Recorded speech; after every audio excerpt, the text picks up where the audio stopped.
You are listening to the Inspiring Your Shine podcast, where you will be empowered with the truth to live authentically, abundantly, and on purpose, taking you and your business from surviving to thriving by helping you be authentically you.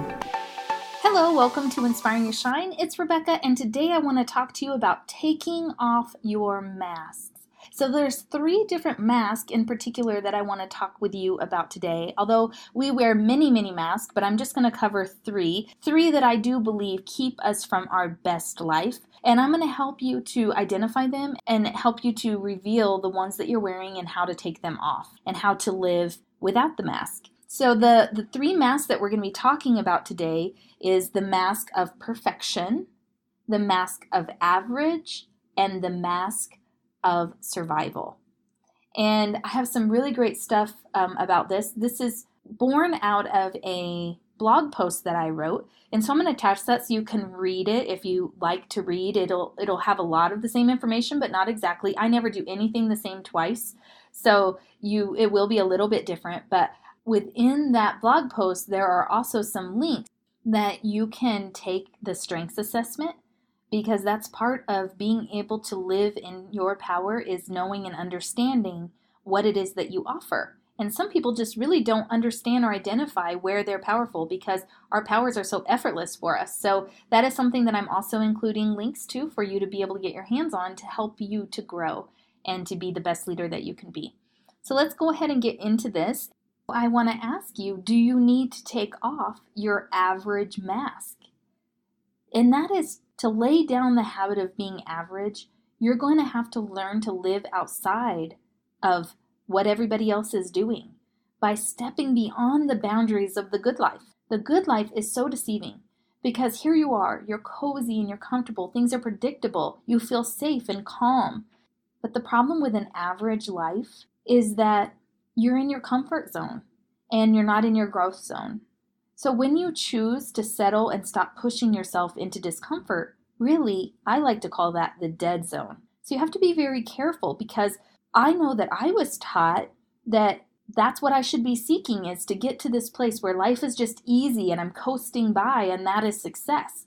And that was what was modeled to me, but it's really a lie, because we should be growing all the days of our lives. One of the ways that we get trapped in being average is we listen to the world around us and we don't make choices based on our inner intuition and what God wants for us, but we're pressured by society. And so we do things and make decisions that align us with a life that we were never intended to live. So I have some examples of that where I went to college. I enrolled in college for fashion. By the time I started the program, they changed it to business. So then I was in these business classes and I hated it. I dropped out of college, joined the Navy because that was something else that everybody told me that I should do. I was really struggling and partying, and my mom was like, Becky, you need to get your life together. You need to join the military. And I made the mistake of watching some Hollywood movies about the military, and it sounded like a fantastic way to travel and get my school paid for free. So I bit the hook and I went to the Navy, and it was the best thing because I met my husband there. But other than that, it was like the worst fit ever. It was not a good fit for me. But what ends up happening is 10 years into my career, so you graduate high school, 10 years after that, I was still working in industries that were not a good fit for me. I was still trying to be something that I wasn't. And so it wasn't until my second daughter was born, and I did not want to leave her, that I, out of sheer desperation, decided to be a childcare provider. And then I became an entrepreneur, and we were already in a network marketing business. And so I thought, I'll just do this until my network marketing business picks up. And I ended up doing that business for over 16 years now, being in the childcare business. But it really fit who I was because it gave me the flexibility that I needed. I got to have the best of both worlds because I got to have a career and an income while I was rearing my children and there for them. So it really worked out for me, but I don't want that for you, where you maybe have gotten off on the wrong track and you built skills in an area that were never really things that you should have been doing.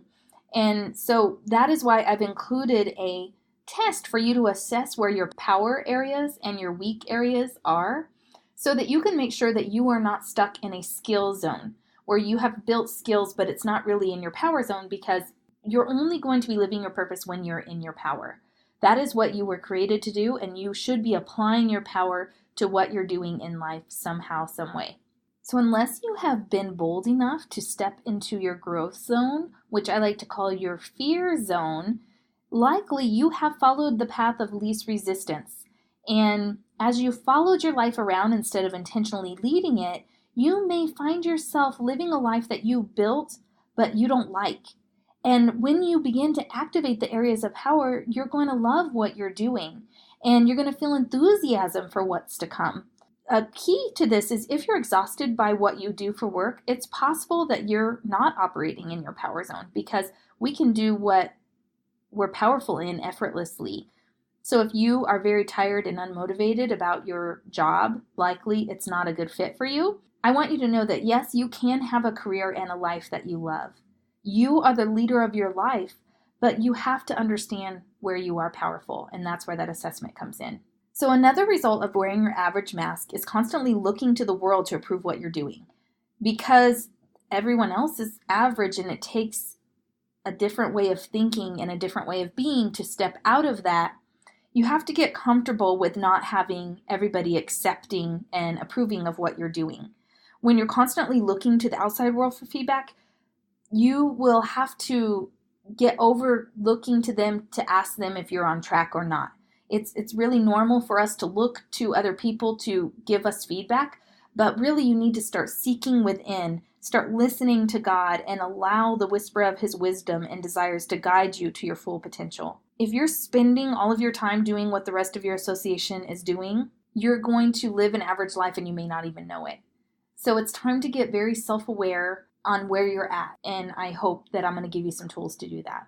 The next mask that I find people wear often, and I know that I struggle with this, is take off your mask of perfection. And this really came up for me and was an identifier to me in a conversation with a leader of mine. And at this time, I was just struggling in my business. I had kind of just reached a plateau and I was struggling to move forward. And she was trying to help coach me along the way. And I was saying something to her, being particularly hard on myself like I often was, cutting myself down. And she said, "Who ever told you that you had to be perfect?" And it was one of those moments where I was like, I have no idea. I don't know why I feel this way. I don't know why I'm trying to hold myself to this measure, because obviously nobody is perfect. Other than Christ, nobody on this earth has ever been perfect. And so why am I trying to hold myself to this standard that I could never reach up to? You know, and if we were meant to be perfect, there would be no reason for grace. And so when you're wearing the mask of perfection, you spend your energy and emotions working on the approval of others, rather than focusing on how you can best serve the people that need what only you possess. So it's just a way that we're distracted. And when you're wearing the mask of perfection, when something threatens your ego and there's a crack in your perfection mask, then your blood pressure is going to rise and stress is going to rule over you, because you're committed to protecting yourself from any and all criticism, disappointment, or conflict. So really, when you're wearing the mask of perfection, you have a lot of ego, is really what it comes down to. We wear these masks and we work hard at creating a mirage of perfection. Just don't let anybody see your cracks, right? Don't let them see your vulnerabilities. Don't let them see where you're struggling. Your social media might represent this amazing life, all smiles and adventure, and nobody is the wiser to what's really going on and how much you're struggling. And I'm not saying that we should just put all of our stuff out there for everyone to see, but when it comes to serving our customers and serving ourselves, the best thing that we can do is to be honest and authentic with the struggles that we're having. And often, once you've went through a struggle and you kind of come to the end of it, talking about where you have struggled really helps other people to overcome as well. And so we shouldn't be trying to create this world of perfection, this Pinterest world where everything is perfect, nothing ever goes wrong, and we're only sharing the highlights and never sharing how we've overcome struggles. People want to hear the authentic things that you're going through. And so when it comes to your brand and who you are and how you're showing up, don't be afraid to let them see your imperfect self. Allow them to see you. And I tell you, this has been an ongoing process for me because I learned to protect myself. I had walls up because I didn't want anyone to criticize me because I worked so hard to try to please everyone. But now that I have allowed myself to be vulnerable and to allow people to criticize me if they will, and to know that if they're criticizing me, it's not really about me anyways. If somebody is criticizing someone, it really is a reflection of something within you that's not settled, because the world is our mirror. And so as I've learned that, I've been able to try to get beyond myself. I mean, I still have my moments, believe me, but sometimes you just have to keep telling yourself what's the right thing to do. And the right thing to do is for me to just be me and the best me that I can be and not worry about what other people are thinking. So the last thing and the last mask that I want to share with you is to take off your survival mask. So just like I shared a story in my intro about my mom going through her whole life surviving and found out that she had cancer. They gave her 3 months to live. And she was so stunned and had so many regrets about how she chose to live her life because she was so stuck in survival mode.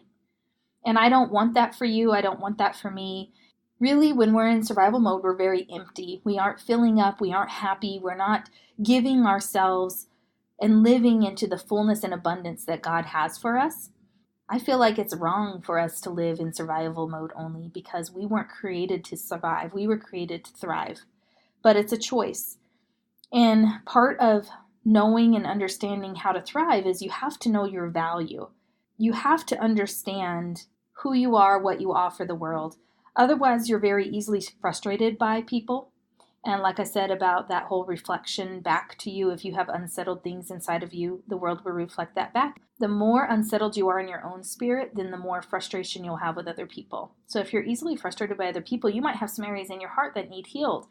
Start beginning to take responsibility for the negativity you feel and learn to reflect inward to discover exactly what needs to be healed in your heart. Because people with a high self-esteem, they're not easily triggered. They let things roll off their back. But people with low self-esteem are riled up all the time. So you have to acknowledge and heal your wounds and insecurities. That's the only way that you can invite huge success into your life is when you feel whole. So if you have places in your heart to heal, if you're frustrated by people, if you struggle in your relationships, you really want to get into your personal development. A lot of times when you're in survival mode, you're wasting your energy by comparing yourself to other people. Instead of fully engaging in your own power and purpose, it's like a trick. It's like a distraction. So the fact is, nobody compares to you. No one. You're knitted together so uniquely for a purpose that only you can fulfill. And nothing about your life is a mistake. Even the experiences that you have endured in your life that you may look back on or want to forget can play a part in your purpose and will help you serve others better. You are absolutely complete, exactly how you are, with everything that you've gone through. You're a masterpiece that needs to be unveiled. And you're also, and will always be, a work in progress. All of our lives, we must enjoy the journey of who we are becoming along the way. We are never finished until our last breath. We have to be empowered with the knowledge of how amazing we are. We have to accept that we have something that nobody else has in this world, that only we can offer, and really learn to know and appreciate who we are. You may have put on the mask of survival when you stopped honoring your own needs, when you got so caught up in perfection and trying to help other people so that you can stroke your ego. And maybe this even happened because of the responsibilities of your life, that you kept putting on responsibilities and you weren't having good boundaries, so you didn't let anything go. And so your solution was to stop doing the things that made you feel alive, to stop living into abundance and happiness and doing the things that pleased you. So now you're running on empty. Maybe you're even filling up with guilty pleasures to keep you going. I'm certainly guilty of this, and I still have to watch myself. When I get stressed, the first thing I want to do, and maybe you're like me, those guilty pleasures are food. And for me, it's shopping, reality TV, and those are just time wasters. So instead of learning to be still and connecting with the only one who knows your innermost being, we try to put these things into our life to comfort us. and it never works. It always leaves us feeling empty, but we were never meant to operate on empty. We have to fill up so that we can pour out without feeling bitter or depleted. Because when you try to pour out from an empty cup, then you get very bitter. And then you feel so empty that you have nothing to give and you get depressed. So we have to be very careful on these things happening. And I want to invite you to take off your survival mask and start indulging in some much needed time of renewal. To listen and acknowledge what is missing in your life. What do you need to put back in? What do you need to let go of? What do you need to lay down? And close that chapter so that you can move on to the next. Be honest with yourself and identify where you are wearing a mask, whether it be a mask of perfection, a mask of average, or this mask of survival. You have to get self-aware. You have to be courageous enough to peel it off, to lay it down so that you can start being authentically you. Stop pretending, stop pushing, stop trying so hard, and simply be you. And remember that you are enough. Thank you so much for listening today. I hope that this has given you a little bit of encouragement, made you think a little bit. Remember to download the assessment that will help you to discern where your powers are and understand your weaknesses. Because if you're working primarily in weak areas or areas where you've built skill, it's very exhausting. That is not where you were meant to thrive or be and live. So I hope that you get something out of this today, and until next time, have a fantastic day.